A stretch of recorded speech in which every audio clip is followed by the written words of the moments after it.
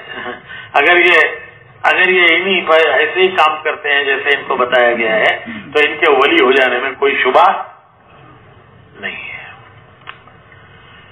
تو اللہ رب العزت نے اس میں بڑی ہدایت، بڑی تربیت کا سامان رکھا ہے. لیکن بس پھر وہ یہ دو باتیں ہیں. ایک یہ کہ نیت ہو،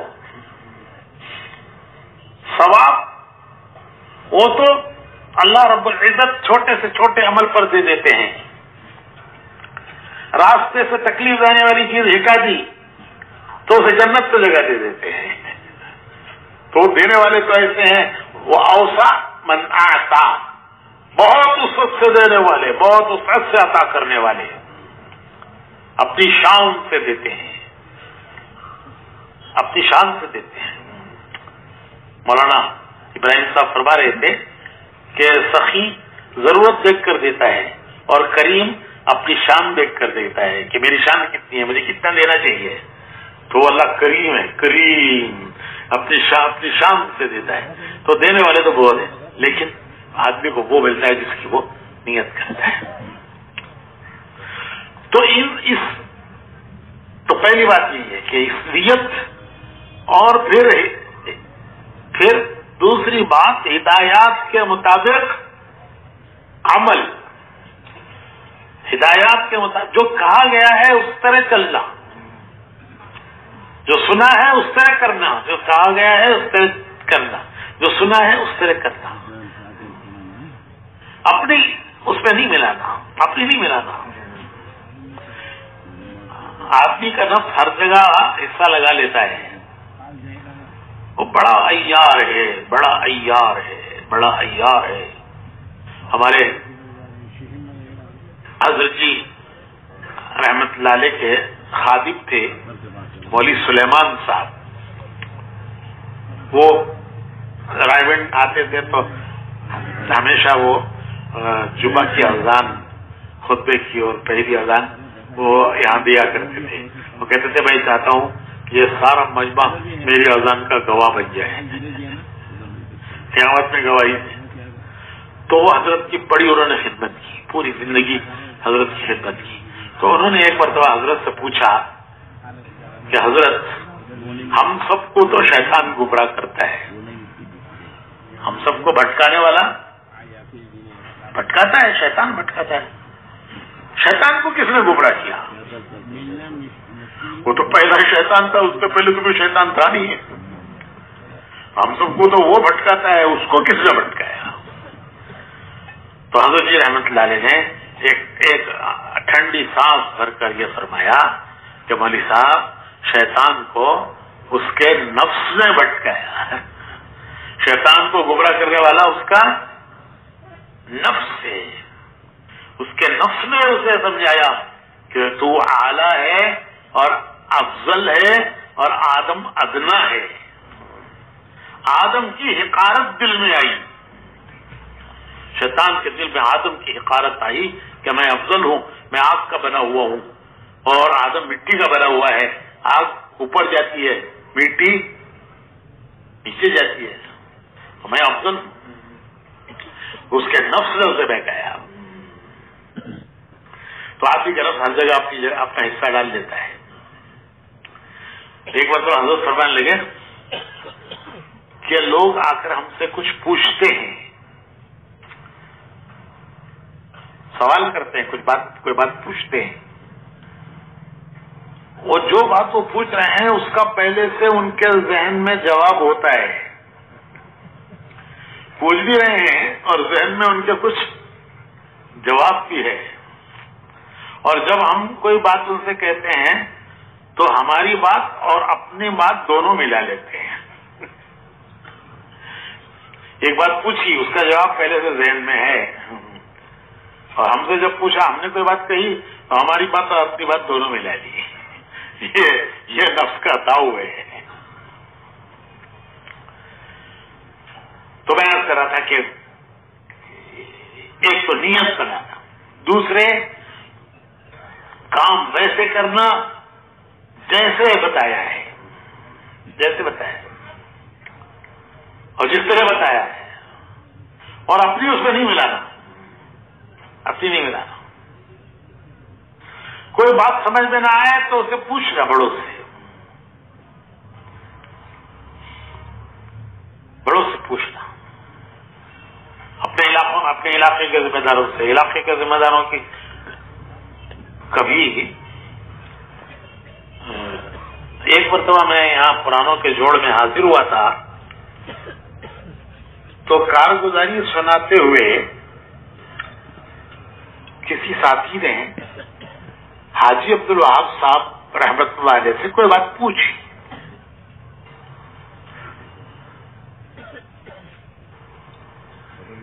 ایک کام کے بارے میں کوئی بات اس ساتھی نے حاجی صاحب سے پوچھی تو حاجی صاحب کہنے لگے کہ بھائی اس کا تو مجھے بھی پتہ نہیں، یہ معمولی بات نہیں ہے. اتنا بڑا آدمی جو ایک پورے ملک کا ذمہ دار اور پورا ملک اس کے اشاروں پر چلتا ہے، وہ یہ کہے کہ مجھے نہیں معلوم، یہ کوئی آسان بات نہیں ہے. ہمارا تو مسجد کی جماعت کا ساتھی بھی اگر نامعلوم ہو تب بھی اپنا کوئی اڑنگا لگا دیتا ہے، ایسے ہی ہوگا، یوں ہی ہوگا، یوں ہی ہوگا، یوں ہی ہوگا. ارے بھائی یوں ہی ہوگا، یوں ہی ہوگا، یہ کوئی خیال کی زن کی چیز ہے؟ یہ تو پوچھنے کی چیز ہے کہ کیسے. تو یہ میرے سامنے کی بات کر رہا ہوں میں کہ ایسے کارگزاریاں ہو رہی تھیں. اس نے ایک بات پوچھی، بھائی صاحب نے کہا کہ بھائی اس کیس کا تو مجھے بھی پتہ نہیں ہے. اچھا میاں جی محراب صاحب مولانا الیاس صاحب کے زمانے کے آدمی، وہ ہم انہیں کے ساتھ یہاں آئے ہوئے تھے. تو حاجی صاحب نے میاں جی سے پوچھا یہ کہہ کے کہ مجھے پتہ نہیں ہے. یہ کہا کہ شاید میاں جی محراب کو پتا ہو. تو پوچھا کہ میاں جی آپ نے کچھ سنا ہے اس بارے میں، یہ جو شخص پوچھ رہا ہے اس کے بارے میں آپ نے کچھ سنا ہے؟ تو میاں جی اپنی میواتی زبان میں بولے کہ نہ بھائی نہ مجھے بھی پتہ نہ ہے، نہ بھائی نہ مجھے بھی پتہ نہ ہے. تو اچھا بھائی حاجی صاحب نے فرمایا اچھا بھائی لکھ لو اسے، جب حضرت تشریف لائیں گے تو پھر حضرت سے پوچھیں گے. حاجی صاحب نے لکھوایا، بھائی اسے لکھ لو، نوٹ کر لکھ لو، جب حضرت تشریف لائیں گے تو اسے پوچھیں گے. یہ کوئی معمولی بات نہیں ہے، بہت بڑی بات ہے کہ اتنے بڑے درجے کا آدمی وہ یہ کہے کہ مجھے پتہ نہیں. اور پھر مولانا الیاس صاحب کے رحمت اللہ علیہ کے ساتھ زمانے میں لگے ہوئے اور ان کی نگرانی میں کام میں چلے ہوئے وہ یہ کہتے ہیں مجھے پتہ نہیں ہے، اور پھر یہ کہیں کہ بھائی اسے لکھ لو، حضرت آئیں گے تو پوچھیں گے. ہمارا یہ دعوت کا جو کام ہے، اس میں دعوت کا جو کام ہے اس میں اجتہاد نہیں ہے، اس میں تقلید ہے. اس کام میں اجتہاد نہیں ہے، اس پہ تقلید ہے. اجتہاد کریں گے ٹھوکر کھائیں گے، تقلید کریں گے سلامتی کا راستہ ہے. اجتہاد کیا کہ کوئی بات سامنے آئی اپنے ذہن سے کچھ سوچ کر لینا، اپنے ذہن سے اس کا کوئی حل نکال لینا، تو راستہ تلاش کر لینا، یہ اجتہاد ہے. اور تقلید کیا کہ بڑوں سے پوچھنا، بڑوں سے پوچھنا. علاقے والے اپنے علاقے کے بڑوں سے پوچھیں، علاقے کے بڑے اگر انہوں نے بڑوں سے کچھ سنا ہوا ہے اس بارے میں تو بتائیں، ورنہ جیسے حاجی صاحب نے کہہ دیا کہ بھائی میں نہیں جانتا، پھر وہ کیا کریں؟ وہ اپنے علاقے کے بڑوں سے پوچھیں، پھر وہ رائے والوں سے پوچھیں. تو یہ ہے تقلید کا راستہ. ہمارے پرانے ساتھیوں میں اللہ ان کی عمر میں برکت دے، ڈاکٹر خالد صدیقی صاحب ہیں علی گڑھ کے.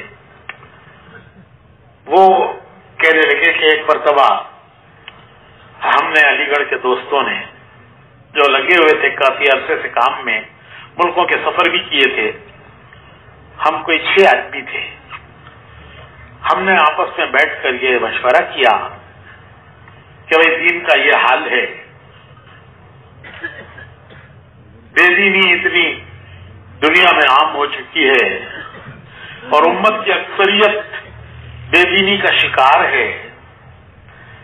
ایسے حال میں کیا ہمارا یہاں یونیورسٹی میں پڑھنا پڑھانا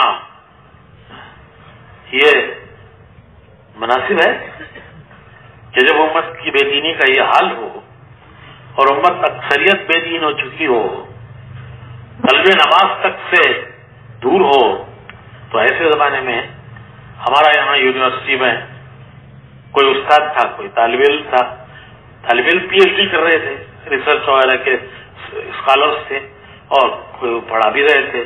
تو ہمارا پڑھنے پڑھانے میں لگنا اور یونیورسٹی میں رہنا یہ کیا ہمارے لیے مناسب ہے کہ امت کے اس حال کو دیکھتے ہوئے بھی ہم اپنے کام میں لگے رہیں؟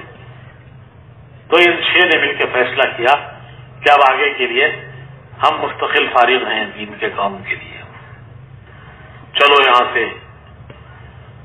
تو وہ سارا بوریا بستر باندھ کر اپنا جو کچھ سامان تھا وہ سب باندھ کر یہ 6 کے 6 حضرت جی کے پاس گئے. وہاں جا کر اب ظاہر ہے کہ جب پوری عمر کے لیے آ گئے ہیں تو سارا سامان باندھ کے لے آئے ہیں, اچھا خاصا سامان. تو ایک کنارے رکھ دیا اور حضرت کی خدمت میں حاضر ہوئے. حضرت کو بھی بڑا تعجب ہوا کہ اتنا سارا سامان, یہ تو چلے 30 چلے کا نہیں, یہ تو بہت سے بھی کچھ زیادہ کا لگتا ہے. تو حضرت نے پوچھا کہ بھئی کیا بات ہے, اتنا سارا سامان کیسے لے آئے ہو؟ تو انہوں نے عرض کیا کہ حضرت ہم بیٹھے تھے, ہم نے مذاکرہ کیا کہ دین کا جب یہ حال ہے تو ہمارا یہاں رہنا مناسب نہیں ہے, چلو ہم اپنے کو فارغ کرتے ہیں اس دین کے کام کے لیے, اور جا کے وہاں حضرت کے پاس پڑ جاتے ہیں. تو حضرت نے اپنے مشورے والوں کو بلایا. مشورے والے تھے مولانا عبداللہ صاحب, مولانا عمر صاحب, منشی بشیر صاحب, میاں جی محراب صاحب, یہ سب بزرگ یہ مشورے والے تھے. ان کو سب کو بلایا اور بلا کے حضرت نے فرمایا کہ دیکھو بھائی, یہ ہمارے علی گڑھ کے ہمارے یہ حضرات اپنی زندگی فارغ کر کے یہاں آ گئے ہیں یہیں پڑے رہنے کے لیے اور دین کے ہر تقاضے پر چلنے کے لیے. تو مولانا عبداللہ صاحب وہ بڑے مزاحی آدمی تھے, کہنے لگے واہ جی واہ جی واہ جی واہ جی, دروازہ کھول کر نہیں توڑ کر آئے ہیں. دروازہ کھول کر نہیں توڑ کر آئے ہیں. پھر حضرت نے فرمایا کہ بھائی تھوڑا سا وقت گزرنے کے بعد, شاید 1 دن گزرا 2 دن گزرے, تو حضرت نے فرمایا کہ بھائی تم نے اپنے کو پیش کیا, ہم نے قبول کر لیا. تم نے اپنی زندگیاں پیش کی اس کام کے لیے, ہم نے قبول کر لی. اب ہم تمہیں بھیجتے ہیں یونیورسٹی. تم نے سب کچھ لا کے رکھ دیا ہمارے پاس, ہم نے قبول کر لیا. اب ہم تمہیں بھیجتے ہیں یونیورسٹی. اب تم یونیورسٹی جا رہے ہو, اپنی مرضی سے نہیں جا رہے ہو, ہمارے بھیجے ہوئے جا رہے ہو. اب تم یونیورسٹی میں ہمارے بھیجے ہوئے جا رہے ہو. تو پڑھنے پڑھانے کے ساتھ دعوت کے تقاضوں کو مقدم رکھ کر چلنا, مقام پر بھی کام کرنا, باہر کے تقاضوں پر اللہ کے راستے میں بھی نکلنا, دور دور تک جانا اب تمہارا کام ہے. اب ہم تمہیں بھیج رہے ہیں یونیورسٹی کہ اپنے مشغلے کے ساتھ دعوت کو جوڑ کر چلنا ہے اور اس کے تقاضوں کو مقدم رکھنا ہے. اب تم نہیں جا رہے ہو, تم تو آ گئے, تم نے تو پیش کر دیا, ہم نے قبول کر لیا, اب ہم بھیج رہے ہیں. تو پھر اللہ نے وہ 6 کے 6 کچھ دنیا میں ابھی حیات ہیں اور اکثر چلے گئے دنیا سے, ان سے اللہ نے کام لیا, ملکوں میں کام لیا. علاقوں میں کام لیا. ہاں یہ بھی فرمایا وہ جو بات تھی نا کہ دروازہ کھول کر نہیں دروازہ توڑ کر آئے ہیں. تو حضرت نے اس کی تشریح فرمائی کہ دیکھو اگر تم یوں آ گئے تو یونیورسٹی کا کام، تمہاری یونیورسٹی کا کام بیٹھ جائے گا. لوگ کہیں گے کہ تبلیغ میں لگیں گے تو یہ پڑھنا لکھنا سب چھوڑ کے تبلیغ میں چلے جائیں گے. اور تمہارے ان کے والدین جنہوں نے ان کو بھیجا ہے پڑھنے کے لیے وہ کہیں گے تبلیغ میں ہرگز نہ لگنا، تم لگو گے تو پڑھنا پڑھنا چھوڑ کر تبلیغ میں چلے جاؤ گے. اس طرح تم آئندہ کے لوگوں کے لیے راستہ بند کر دو گے. تم تو بہت اعلیٰ درجوں میں پہنچ گئے لیکن آئندہ کے لیے تم نے لوگوں کے لیے راستہ بند کر دیا. اس طرح چلو کہ دروازہ کھلا رہے، تم بھی بڑھتے رہو، پیچھے پیچھے لوگ بھی آتے رہے، آگے بڑھتے رہے. جو خاص بات جس کی طرف میں متوجہ کرنا چاہتا تھا وہ یہ کہ کسی بھی کام میں اپنی ذاتی رائے پر عمل نہیں کرنا. کسی بھی کام میں اپنی ذاتی رائے پر عمل نہیں کرنا اور اپنے خیال سے نہیں چلنا، یہ اجتہاد ہے. اور تخلیق کیا کہ جو بزرگ کہیں گے وہ کریں گے، ہم اپنی بات ان کے سامنے رکھ دیں گے، وہ جو کہیں گے وہ کریں گے. یہ سلامتی کا راستہ ہے کام کرنے والوں کے لیے. ایک مرتبہ حضرت جی رحمت اللہ علیہ سہارنپور گئے حضرت شیخ کے پاس، شیخ الحدیث مولانا زکریا صاحب رحمت اللہ علیہ کے پاس. اکثر جاتے رہتے تھے. شیخ ان کے استاد بھی تھے، خسر بھی تھے. شروع سے آخر تک مولانا یوسف صاحب، مولانا انعام صاحب، یہ دونوں ایک جماعت میں رہے، ابتدائی جماعت سے لے کر آخر دورے تک. اور دونوں حضرت شیخ کے داماد، تو استاد بھی اور شیخ بھی، استاد بھی اور خضر بھی، تو اکثر جاتے رہتے تھے. تو ایک مرتبہ شیخ نے حضرت جی مولانا انعام الحسن صاحب رحمۃ اللہ علیہ سے پوچھا کہ مولی انعام پکارتے تھے اور شیخ ذرا جلدی جلدی بولتے تھے، مولی انعام تمہارے حضرت جی بننے سے کیا فرق ہوا؟ تم حضرت جی بن گئے، اتنے بڑے بن گئے، ساری دنیا کے امیر بن گئے. جب آدمی کسی بڑے عہدے پر پہنچتا ہے تو اس کے اندر ایک تبدیلی آ جاتی ہے، بدل جاتا ہے. تو شیخ کا اس طرف اشارہ تھا کہ تم اتنے بڑے ہو گئے تو تو کیا ہوا، کیا تبدیلی آئی؟ کہ ولی نام تمہارے حضرت جی بننے سے کیا ہوا؟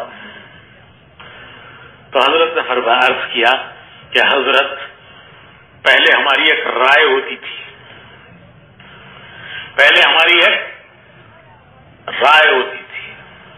حضرت جی کی رائے بڑی مضبوط رائے ہوتی تھی. ہم نے اپنی آنکھوں سے دیکھا ہے کہ مولانا یوسف صاحب رحمۃ اللہ علیہ کوئی چیز حضرت مولانا انعام صاحب کے مشورے کے بغیر نہیں طے کرتے تھے.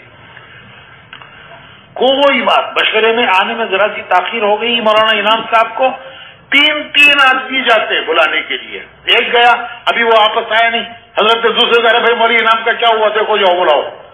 ابھی دوسرا گیا، وہ ابھی واپس نہیں آیا، تیسرا بھیج دیا. ہم بیٹھے سوچتے رہتے تھے ارے یہ کون بزرگ ہیں، اور وہ بالکل شہزادے کی طرح تھے اس زمانے میں، شہزادے کی طرح. تو ہم سوچتے تھے یہ کون بزرگ ہیں، نہ بیان کرتے ہیں نہ دعا کرتے ہیں. اس زمانے میں وہ بیان بھی نہیں کرتے تھے مولانا انعام صاحب. تو وہ نہ بیان کرتے ہیں نہ دعا کرتے ہیں، پان کھاتے رہتے ہیں، بیٹھے رہتے ہیں. اور یہ مولانا یوسف صاحب ان کا اتنا خیال کرتے ہیں کہ بغیر ان کے کوئی بات طے نہیں کرتے. تو مولانا یوسف صاحب نے ایک مرتبہ اس کو واضح کیا، فرمایا کہ دیکھو جتنا انہوں نے مولانا انعام صاحب جتنا انہوں نے مولانا الیاس صاحب کو سنا ہے اتنا میں نے نہیں سنا. اس نے فرمایا کہ جتنا انہوں نے مولانا الیاس صاحب کو سنا ہے اتنا میں نے نہیں سنا. کہ مولانا الیاس صاحب ان کے ساتھ یہ مولانا انعام صاحب سائے کی طرح لگے رہتے تھے، سائے کی طرح، جس طرح آدمی کا سایہ آدمی سے جدا نہیں ہوتا، اس طرح یہ سائے کی طرح مولانا الیاس صاحب کے ساتھ لگے رہتے تھے۔ میرا ذوق علمی تھا، ہمیں پڑھنے پڑھانے میں، لکھنے میں، کتابیں لکھنے میں، پڑھنے پڑھانے میں میں اکثر وقت لگا رہتا تھا، اور یہ ولی انعام صاحب یہ ہمیشہ سائے کی طرح مولانا الیاس صاحب کے ساتھ لگے رہتے تھے۔ تو انہوں نے جتنا مولانا الیاس صاحب کو سنا ہے اتنا میں نے نہیں سنا، اس لیے میں کوئی کام ان کے مشورے کے بغیر نہیں کرتا۔ یہ ہوتے ہیں بڑے،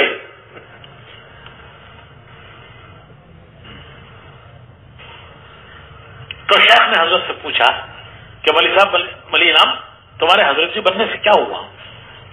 مطلب ایک تم اتنے بڑے ہو گئے، پوری دنیا تمہاری مانتی ہے، پوری دنیا تمہاری طرف رجوع کرتی ہے، پوچھتی ہے، مانتی ہے، تو آدمی جب بڑا ہو جاتا ہے تو اس کے اندر ایک تبدیلی آ جاتی ہے، تو تمہاری کیا تبدیلی آئی؟ تو حضرت مولانا انعام صاحب نے عرض کیا کہ حضرت پہلے ہماری ایک رائے ہوتی تھی، بڑی مضبوط رائے ہوتی تھی، اب ہماری کوئی رائے نہیں، ساتھی جو کہتے ہیں وہ کر لیتے ہیں۔ پہلے ہماری بھی ایک رائے ہوتی تھی، اب ہماری کوئی رائے نہیں ہے، ساتھی جو کہتے ہیں وہ کر لیتے ہیں۔ اور یہ بات کوئی بناوٹی نہیں تھی، واقعی تھی۔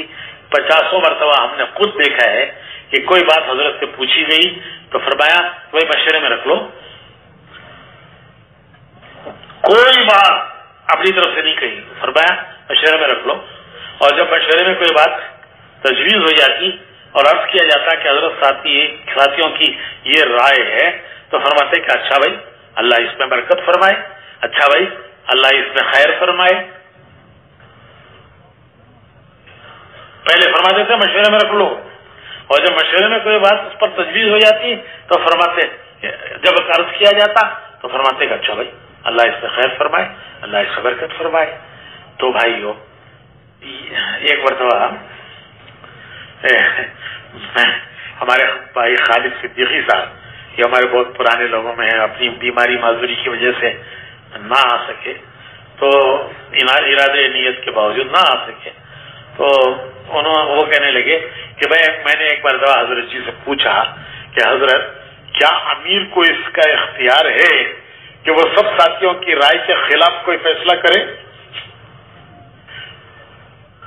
سب ساتھیوں کی ایک رائے ہے، کیا امیر کو اس کا اختیار ہے کہ وہ سب ساتھیوں کی رائے کے خلاف فیصلہ کر دیں؟ یہ میں نے حضرت جی سے پوچھا، تو حضرت نے فرمایا کہ بھائی اختیار تو ہے، لیکن یہ بھی دیکھ لو کہ وہ مانیں گے کہ نہیں۔ اختیار تو ہے کہ سب کی رائے کے خلاف کوئی فیصلہ کرے، لیکن یہ بھی دیکھ لو کہ ان میں یہ استعداد کی بات ہے کہ ان میں یہ استعداد ہے کہ وہ مان بھی لیں گے۔ اچھا، پھر انہوں نے پوچھا کہ حضرت وہ نہ مانے تو پھر کیا کریں؟ ہم نے فیصلہ کیا، ان کی رائے نہیں تھی، اب وہ نہیں مان رہے تو کیا کریں؟ تو حضرت نے فرمایا کہ بھائی تم ان کی مان لو، اگر وہ تمہاری نہ مانے تو تم ان کی مان لو۔ کیسے جوڑ کی شکل ہے۔ آج ہمارے ہاں جتنا کہیں اختلاف ہے، جہاں کوئی کام کرنے والوں میں اختلاف ہے، کہیں بھی کوئی کام کرنے والوں میں جھگڑا ہے، اس کی صرف ایک وجہ ہے کہ جو میں کہتا ہوں وہ ہونا چاہیے۔ تبلیغ والوں میں ساری دنیا میں جہاں کوئی اختلاف ہے، کسی بھی سطح پر، مسجد کی سطح پر، شہر کی سطح پر، اور جس سطح پر بھی کوئی اختلاف ہے، تو اس اختلاف کی کوئی وجہ نہیں ہے، صرف ایک ہی وجہ ہے کہ جو میں کہتا ہوں وہ ہونا چاہیے، جو میں کہتا ہوں وہ ہونا چاہیے۔ اچھا، گشت میں کوئی اختلاف نہیں، پوری جماعت گشت کر کے آئے کوئی اختلاف نہیں، تعلیم میں بیٹھو کوئی اختلاف نہیں، جماعت سے نکلو 3 دن جاؤ 3 چلے جاؤ کوئی اختلاف نہیں۔ اختلاف کہیں ہوتا ہے تو وہ ہوتا ہے مشورے۔ اختلاف کہاں ہوتا ہے؟ مشورے۔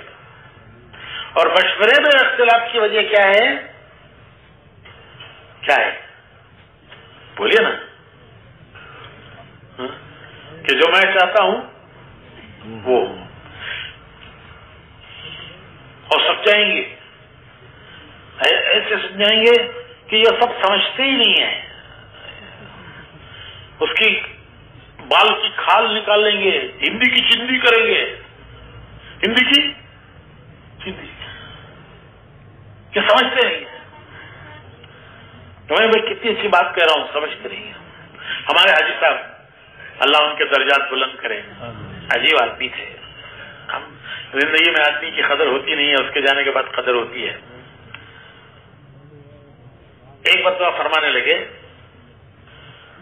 کہ دیکھو تمہارے جی میں، تمہارے دل میں کوئی بات آئے تو تم اسے مشورے میں رکھو، تمہارے ساتھی قبول کر لیں تو ٹھیک ہے، اور اگر تمہارے ساتھی تمہاری بات کو قبول نہ کریں تو پھر کیا کرو؟ ہم کیا کرتے ہیں؟ ایک ایک کو سمجھاتے ہیں، دیکھو سمجھ نہیں رہے ہیں، میری بات سمجھ نہیں رہے ہیں، میری بات سمجھ نہیں رہے ہیں۔ ایسے بدھو بیٹھے ہیں تمہارے سامنے، سب کو اللہ نے سمجھ دی ہے، عقل دی ہے، سب کو سمجھ دی ہے۔ تو حاجی صاحب کہنے لگے کہ دیکھو تمہارے دل میں ایک بات آئی ہے، تم اپنے ساتھیوں کے سامنے رکھو، اگر وہ قبول کر لیں تو کرو، اور اگر وہ اسے قبول نہ کریں تو اللہ سے کہو، اللہ سے کہو۔ کیا کہو؟ کہ اللہ تو ان کے دل میں ڈال دے، کہ یہ کہو کہ تم اے اللہ جو میرے دل میں آئی ہے وہ ان کے دل میں ڈال دے؟ نہیں، اللہ سے یہ کہو کہ اے اللہ جو میرے دل میں آئی ہے اگر تیرے نزدیک یہ مفید ہے تو میرے ساتھیوں کے دل میں بھی ڈال دے، اور اگر تیرے نزدیک یہ مفید نہیں ہے تو میرے دل سے بھی نکال دے۔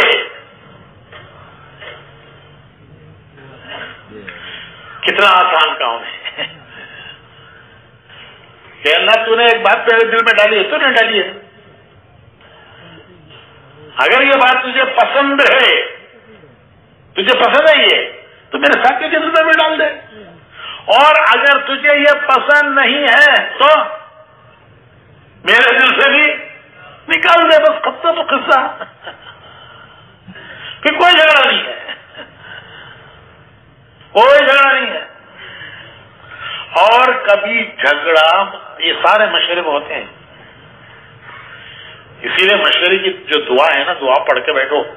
اب تو دعائیں ہم پڑھنے لگ گئے، حالانکہ دعا مانگنے کی چیز ہے، پڑھنے کی چیز نہیں ہے، مانگنے کی چیز ہے۔ دعائیں، مصنون دعائیں، ہر موقع کی دعائیں، یہ مولانا 2 دن سے بڑے امام سے فرما رہے ہیں کہ بھائی علم و ذکر، علم و ذکر۔ تو میں کہتا ہوں کہ اللہ ذکر میں سب سے اول تو قرآن کریم ہے، تلاوت ہے، اور پھر دوسرے نمبر پر مصنون دعائیں ہیں۔ مختلف موقعوں پر جو دعائیں حضور صلی اللہ علیہ وسلم نے مختلف موقعوں پر جو دعائیں مانگی ہیں وہ مصنون دعائیں، وہ ان میں بڑا نور ہے۔ تو ہمارے حضرات نے تبلیغ والوں کی برکت سے یہ دعائیں عام ہوئی ہیں، تبلیغ کے کام کی برکت سے دعائیں عام ہوئی ہیں، موقع موقع کی دعائیں، ہر موقع کی دعائیں، ان کو یاد کرنا اور مانگنا، پڑھنا نہیں، مانگنا کسے کہتے ہیں؟ جیسے ایک حاجت مند، ضرورت مند، جس سے اسے امید ہوتی ہے کہ یہ میری ضرورت پوری کرے گا، یہ میرا تقاضا پورا کرے گا، تو ایک حاجت مند جس طرح ایک امید کے ساتھ کسی سے مانگتا ہے، اس طرح اللہ سے مانگنا کہ اللہ پاک یقیناً دعاؤں کے قبول کرنے والے ہیں، یقیناً ہماری حاجت کو پورا کرنے والے ہیں۔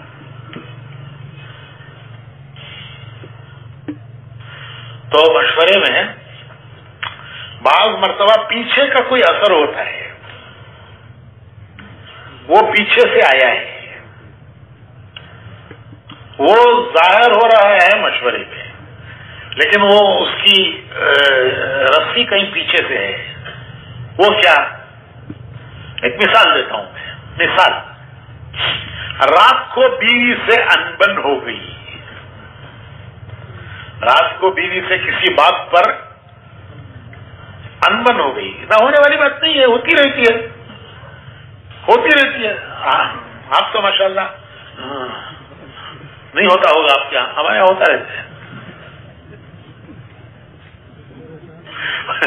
حضور صلی اللہ علیہ وسلم حضرت عائشہ سے فرماتے تھے کہ عائشہ، میں جانتا ہوں کہ تم کب مجھ سے خوش ہوتی ہو، کب مجھ سے ناراض ہوتی ہو، کب خوش ہو کب ناراض ہو. میں جانتا ہوں تم کب خوش ہو کب ناراض ہو. تو حضرت عائشہ نے پوچھا کہ کیسے پتہ چلتا ہے؟ تو فرمایا یہ جب تم کہتی ہو کہ محمد کے رب کی قسم تو پتہ چلتا ہے کہ تم مجھ سے خوش ہو، اور جب ناراض ہوتی ہو تو کہتی ہو ابراہیم کے رب کی قسم. جب خوش ہوتی ہو تو کہتی ہو محمد کے رب کی قسم، اور جب ناراض ہوتی ہو تو کہتی ہو ابراہیم کے رب کی قسم. تو حضرت عائشہ نے عرض کیا کہ حضور خوش ہوں یا ناراض ہوں لیکن دل میں محبت آپ کی ہی ہے، دل میں محبت آپ کی ہی ہے. تو رات کو بیوی سے انبن ہو گئی، صبح انہوں نے اسٹرائک کر دی. کیا کر دی؟ اسٹرائک. نہ چائے نہ ناشتہ، اور صبح جلدی سے مشورے میں جانا تھا، اور جو رات کی لڑائی ہوئی تو بیوی نے اسٹرائک کر دی. نہ چائے بنا رہی ہیں نہ ناشتہ دے رہی ہیں. 1-2-3 مرتبہ ذرا کوشش کی کہ سو گئی وہ. اب وہاں سے نکل کے چلے تو راستے میں ہوٹل میں بھی کہیں چائے نہیں پی سکتے. اگر ہوٹل میں پیئیں گے تو لوگ پوچھیں گے کہ مولوی صاحب کیا بات ہے آج گھر میں چائے نہیں ملی. تو بڑا دل تھام کر آ گئے مشورے میں. تو اندر سے وہ گیس اندر بھرا ہوا ہے، گیس، اور رات کی لڑائی سے شروع ہوا ہے. تو وہ گیس بھرا ہوا ہے کہ چائے نہیں ملی، ناشتہ نہیں ملا. چائے کا جو عادی ہے اسے چائے نہ ملے تو وہ گیس بنتا ہے اندر. تو وہ گیس بھرا ہوا ہے. اب آ کے مشورے میں بیٹھی. ایک ساتھی نے ایک رائے دی، نہیں ہم نے ایک رائے دی. جب ہم نے رائے دی تو دوسرے ساتھی نے اس کے بالکل خلاف رائے دی. جو ہم نے رائے دی اس کے بالکل خلاف دوسرے نے رائے دی. جب اس نے ہماری رائے کے خلاف رائے دی تو اندر سلنڈر پھٹ گیا. پورا سلنڈر، وہ جو گیس بھرا ہوا ہے سلنڈر پھٹ گیا. امیر صاحب، خدا کی قسم، یہ ہمیشہ اللہ کی قسم ہے ایسا ہی کرتا ہے. میں جو بولتا ہوں اس کے خلاف بولتا ہے، میں جو بولتا ہوں اس کے خلاف یہ بولتا ہے، میں جو رائے دیتا ہوں اس کے خلاف بولتا ہے. ہمیشہ میں تو بس تنگ آ گیا، یا یہ بیٹھے گا یا میں بیٹھوں گا. اب آئندہ مشورے میں یا یہ بیٹھے گا یا میں بیٹھوں گا. اچھا اگر خدا نہ خواستہ وہ بھی اسی حال میں آیا ہو،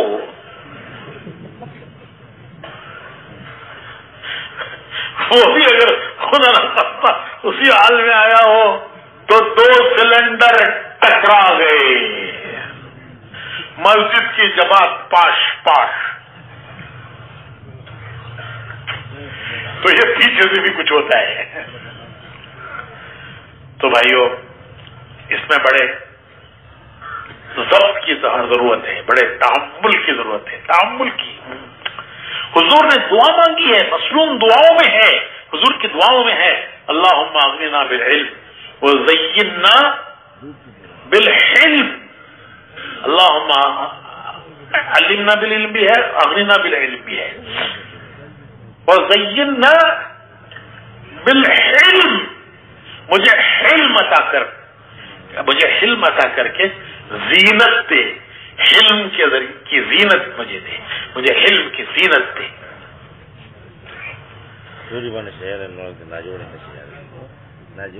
تو یہ ایک علم بڑی چیز ہے، تو اللہ سے یہ مانگنا چاہیے.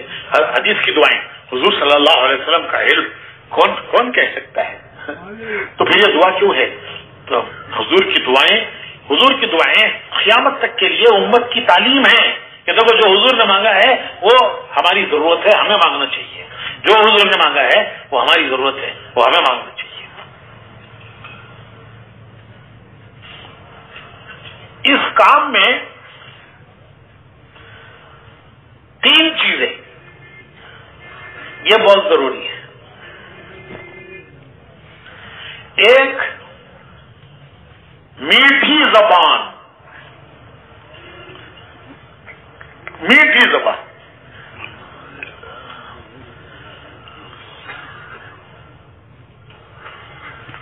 وہ ایک مرتبہ میں آ رہا تھا تو ایک ٹرک سامنے سے گزر رہا تھا، یہاں ہی رائے آتے ہوئے.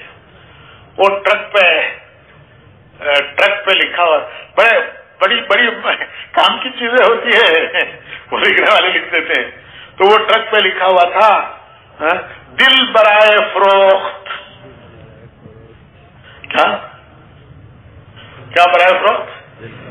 سائٹ نہیں، پلاٹ نہیں، کیا برائے فروخت؟ دل برائے فروخت. اور آگے لکھا تھا قیمت 2 میٹھے بول. میں کہا یاد ہے، دیکھو کیسی پیاری بات لکھی ہے، دل برائے فروخت، قیمت 2 میٹھے بول. تو بھائیو، دعوت کے کام کے لیے یہ 3 چیزیں ہیں کام کرنے والے ساتھیوں کے لیے. ایک، میٹھی زبان.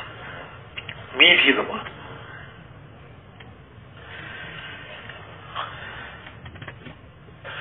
کھینچی نہیں کہ جہاں چلی کاٹتی چلی گئی. میٹھی زبان سب کو جوڑنے والی، سے دل جڑ جاتے ہیں. حدیث شریف میں آتا ہے کہ آدمی ایک بول بولتا ہے، ایک کلمہ بولتا ہے، بول بولتا ہے، اور اسے اس بول کی اہمیت کا کوئی اندازہ بھی نہیں ہوتا. اس بول کی وجہ سے بچھڑے ہوئے جڑ جاتے ہیں. اسے اللہ اس بول کی وجہ سے جنت کے اعلیٰ درجوں میں پہنچا دیتا ہے. یہ کلمہ بولتا ہے، بول بولتا ہے، اسے اندازہ بھی نہیں ہوتا کہ جو میں بول رہا ہوں یہ کتنی اس کی اہمیت ہے، اور اس بول سے بچھڑے ہوئے جڑ جاتے ہیں. اور اللہ پاک اس بول کی برکت سے اسے جنت کے اعلیٰ درجوں میں پہنچا دیتا ہے. اسی طرح آدمی ایک بول بولتا ہے، اس کی خباثت کا اسے اندازہ بھی نہیں ہوتا. اس کی وجہ سے لوگ ٹوٹتے ہیں اور یہ جہنم کے گڑھوں میں گرا دیا جاتا ہے. حضور صلی اللہ علیہ وسلم نے ایک صحابی کو فرمایا کہ 2 چیزوں کی حفاظت کر لو، میں جنت کی ضمانت لیتا ہوں. 2 چیزوں کی حفاظت کر لو، میں جنت کی حفاظت کی ضمانت لیتا ہوں. 2 جبڑوں کے درمیان کی چیز اور 2 رانوں کے درمیان کی چیز، اس کی حفاظت کر لو، میں جنت کی ضمانت لیتا ہوں. تو نیچے بول. گنا کدھر سے میٹھا ہے بھائی؟ گنا کہاں سے میٹھا ہے؟ کہیں سے بھی کھاؤ، وہ میٹھا ہے، اوپر سے نیچے سے درمیان سے. ہاں کم زیادہ ہوگا میٹھا، لیکن میٹ چاروں طرف سے اوپر سے نیچے سے میٹھا ہے. اور کریلا وہ کہاں سے میٹھا ہے؟ اوپر سے میٹھا ہے، نیچے سے میٹھا ہے، وہ ہر طرف سے کڑوا ہے. گنا ہر طرف سے میٹھا ہے، کریلا ہر طرف سے کڑوا ہے. تو زبان جو ہے وہ کریلی کی زبان نہ ہو کہ جہاں چلی وہاں کاٹ دیا. ہمارے حضرت جی رحمت اللہ علیہ واپسی کی ہدایات دیتے تھے، واپس جانے والوں کو ہدایات دیا کرتے تھے، اس میں عجیب عجیب باتیں فرمایا کرتے تھے۔ ایک مرتبہ فرمایا کہ پھول بن کے جیو، کانٹا بن کے مت جیو۔ واپسی والوں کو ہدایت دے رہے کہ اپنے معاشرے میں پھول بن کے رہو، کانٹا بن کے مت جیو۔ کہ پھول سب کو پسند ہے، خوشبو اس کی سب کو پسند ہے، اور کانٹا سب کو چبھتا ہے۔ ارے یہ ہم لگے تو بھی چبھے، وہ لگے، ہم لگے تو بھی چبھے، وہ لگے تو بھی چبھے۔ فرما کہتے کانٹا بن کے معاشرے میں مت رہو، پھول بن کے معاشرے میں رہو۔ اور پھر فرما دیتے کہ کبھی آدمی کہتا ہے کہ میں نے کیا کیا، میں نے تو ایک بات کہی، میں نے تو ایک بات کہی۔ ارے بھائی تیری ایک بات لیکن وہ دلوں کو زخمی کر گئی۔ یہ حضرت فرمایا کرتے تھے واپسی کی ہدایات میں کہ بھائی میں نے کیا کیا، میں نے کوئی تھپ مارا، میں نے کوئی موقع مارا، کیا کیا میں نے کوئی خنجر مارا، میں نے تو ایک بات کہی۔ ارے بھائی تیری بات لیکن وہ دلوں کو پھاڑ گئی، دلوں کو زخمی کر گئی، تیری اس بات نے دلوں کو زخمی کر دیا۔ تیر و تلوار کا زخم بھر جاتا ہے، زبان کا زخم نہیں بھرتا۔ تو ساتھیوں کو کے ساتھ میٹھے رہنا ہے۔ ایک نکاح ہو رہا تھا تو لوگوں نے کہا کہ حضرت قاری صاحب سے کہو کہ ذرا قرآن پڑھ دے، برکت ہو جائے گی۔ تو عرض کیا کہ قاری صاحب ذرا قرآن پڑھ دیجیے۔ تو قاری صاحب نے شروع کیا الطلاق مرتان، رکوع شروع ہوتا ہے تو انہوں نے رکوع شروع کیا الطلاق۔ ارے پورے قرآن میں یہاں پڑھنے کے لیے تمہیں یہی آیت ملی؟ پورے قرآن میں اس موقع پر پڑھنے کے لیے یہی آیت ملی تمہیں؟ تو بھائیو وہی حضور والی بات، حضور والی بات، عجیب بات، عجیب بات، اللہ کے پیارے نبی کی بات کہ دو باتوں کی ضمانت لے لو، میں تمہارے لیے جنت کی ضمانت لیتا ہوں۔ دو باتوں، دو جوڑوں کے درمیان کی زبان، تم اس کی حفاظت کر لو، میں جنت کی تمہارے لیے ضمانت لیتا ہوں۔ تو کام کرنے والوں کے لیے یہ بہت بڑی چیز ہے۔ ہمارے دو بول لوگوں کے جڑنے کا ذریعہ بنتے ہیں اور ہمارے دو بول ان کے کٹنے کا ذریعہ بنتے ہیں۔ جڑنے کا ذریعہ بنے تو بڑی خیر پائی، کٹنے کا ذریعہ بنے تو اللہ ہماری حفاظت فرمائے۔ یہ ایک بات۔ دوسری بات، زبان میٹھی اور سر ٹھنڈا، دماغ ٹھنڈا، ٹھنڈا دماغ، ٹھنڈا دماغ۔ ایک صاحب نے تعارف کرایا کہ یہ ہمارے علاقے کے بڑے سرگرم کارکن ہیں۔ مجھے تعارف کرایا کہ یہ ہمارے علاقے کے بڑے سرگرم کارکن ہیں۔ میں نے کہا بھائی سر گرم نہیں ہونا چاہیے، سر تو ٹھنڈا ہونا چاہیے۔ ہاں پاؤں گرم ہو گشتیں کرنے کے لیے، ابھی تو سر گرم نہیں چاہیے، ابھی تو سر ٹھنڈا چاہیے۔ ہاں پاؤں گرم ہو گشتیں کرنے کے لیے، پاؤں گرم ہو اور سر ٹھنڈا ہو۔ تو ٹھنڈا تھا۔ چنگاریاں پڑیں تو بجھ جائیں، برف کی سیل چنگاریاں پڑتی ہیں تو کیا ہوتا ہے؟ برف کی سیل پر اگر چنگاریاں پڑیں تو کیا ہوتا ہے بھائی؟ جی بجھ جاتی ہیں، چنگاریاں بجھ جاتی ہیں، برف کی سیل پر گریں گے۔ اور اگر وہ چنگاری تیل کی کڑھائی پر پڑے تو کڑھائی میں تیل پک رہا ہے، اگر پانی کا ایک قطرہ پڑے اس پہ، تیل کڑھائی میں بن رہا ہے نا، جلیبی کے لیے، جامن کے لیے جو شیرہ پک رہا ہے، اگر اس میں پانی کے چند خطرے پڑے تو کیا ہوتا ہے؟ وہ منہ پر واپس آتا ہے، منہ پر واپس آتا ہے۔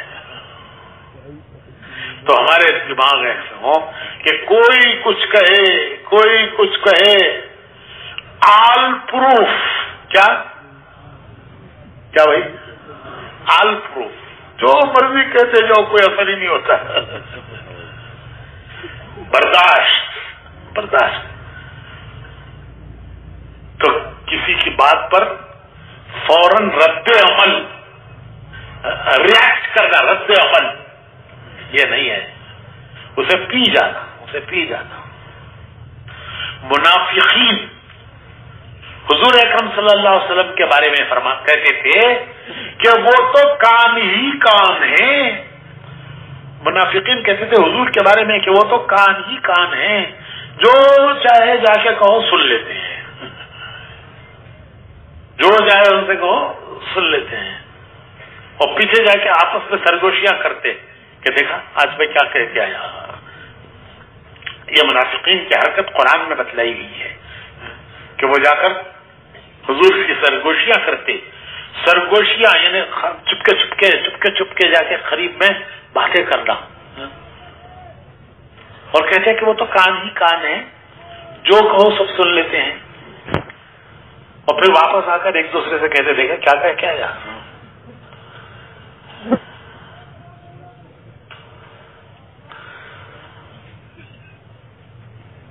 تو بھائیو، ٹھنڈا دماغ ہو، کسی پر رد عمل نہیں۔ حدیث شریف میں آتا ہے کہ ایک آدمی تمہاری برائی کر رہا ہے،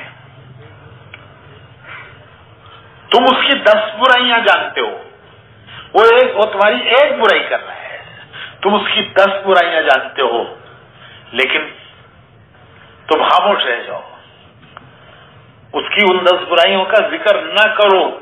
وہ تمہاری ایک کر رہا ہے، سن لو، تم اس کی 10 جانتے ہو، نہ کرو، تمہیں اللہ اس کی برکت سے جنت کے اعلیٰ درجے دے گا۔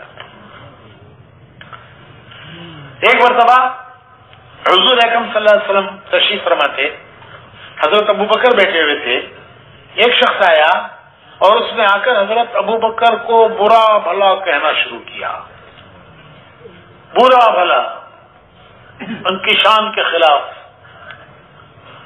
حضور مسکراتے رہے، وہ حضرت ابو بکر کو ویسی باتیں سنا رہا ہے اور حضور خاموش ہے، مسکراتے رہے نہیں، خاموش ہے۔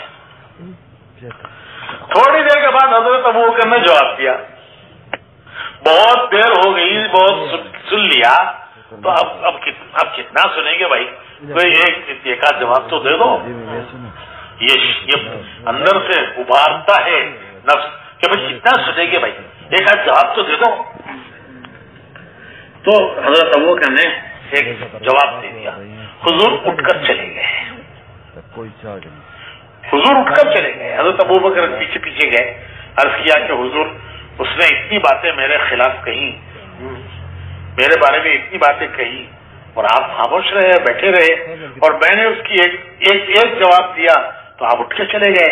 تو حضور نے فرمایا کہ میں دیکھ رہا تھا کہ وہ تمہیں برا بھلا کہہ رہا تھا، تمہاری طرف سے ایک فرشتہ جواب دے رہا تھا، وہ جو تمہیں برا بھلا کہہ رہے ہیں تو تمہاری طرف سے ایک فرشتہ جواب دے رہا تھا، اور جب تم نے جواب دیا تو وہ فرشتہ چلا گیا کہ میرا کام نہیں ہے، اب تک تم خاموش تھے، وہ فرشتہ جواب دے رہا تھا، جب تم نے جواب دیا تو فرشتہ چلا گیا کہ اب یہ اپنا کام خود کر رہے ہیں، اور وہاں شیطان آیا تو میں وہاں نہیں بیٹھ سکتا، میں اٹھ کے چلا آیا۔ تو بھائیو، ہمارے ساتھی ہیں، یہ ہماری مسجد کی جماعت کے ساتھی ہیں، یہ ہماری مسجد کی جماعت کے ساتھی ہیں، یہ ہمارے شہر کے ساتھی ہیں، یہ ہمارے علاقے کے ساتھی ہیں، ان کے ساتھ ہمیں چلنا ہے، چلنے کے لیے ان کے ساتھ میٹھے بول، دل برائے فروخت، قیمت 2 میٹھے بول. تو ان کے ساتھ ہمیں چلنا ہے تو ہمیں ان کے لیے میٹھی زبان رکھنی پڑے گی، تو دماغ ٹھنڈا رکھنا پڑے گا کہ ان کی باتیں، ان کی کوئی ایسی نامناسب بات جو ہمیں پسند نہیں ہے وہ آئے تو برف کی سل پر پڑ کر بجھ جائے، وہ پانی کے قطروں کی طرح تیل پر پڑ کر واپس بھڑک کے نہ جائے. تو ہمارے اوپر آئی، ہم نے جھیل لیا، اسے بجھ گئی وہ، اور اگر ہم نے جواب دے دیا تو وہ الٹی گئی، جیسے کڑھائی کے تیل پر پانی کی چھینٹیں پڑے.